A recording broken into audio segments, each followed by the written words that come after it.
নির্বাচনের সময় যতই ঘনিয়ে আসছে ততই নারায়ণগঞ্জ ১ রূপগঞ্জ আসনে ভোটারদের মধ্যে উৎসাহ উদ্দীপনা বাড়ছে।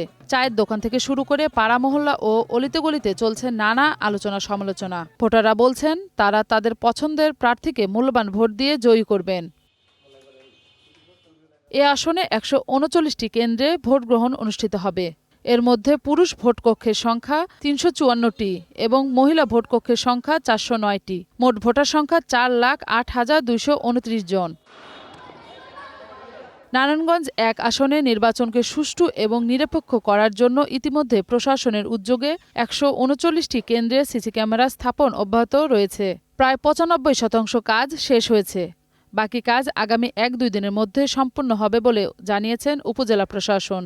প্রতিটি কেন্দ্রে আমাদের ৬টি করে সিসি ক্যামেরা লাগানো হয়েছে এবং আমাদের এখানে কন্ট্রোল রুম থাকবে আমাদের উপজেলা প্রশাসনে এই অফিসে, এবং এই কন্ট্রোল রুমে আমাদের ৬টা মনিটরের মাধ্যমে আমরা সার্বক্ষণিক পর্যবেক্ষণ করতে পারবো।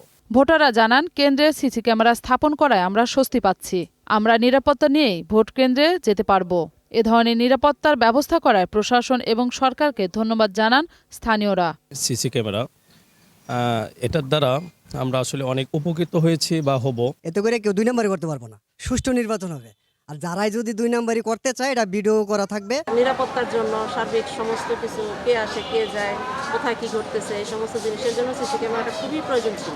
যে কেন্দ্রগুলো ঝুঁকিপূর্ণ সেই কেন্দ্রগুলো আমরা ৬টা ক্যামেরা ইনস্টল করতেছি এবং সাথে মনিটর ব্যবহার করতেছি। যেসব কেন্দ্রে ঝুঁকিপূর্ণ রয়েছে সেসব কেন্দ্রে সিসি ক্যামেরা বেশি লাগানো হয়েছে।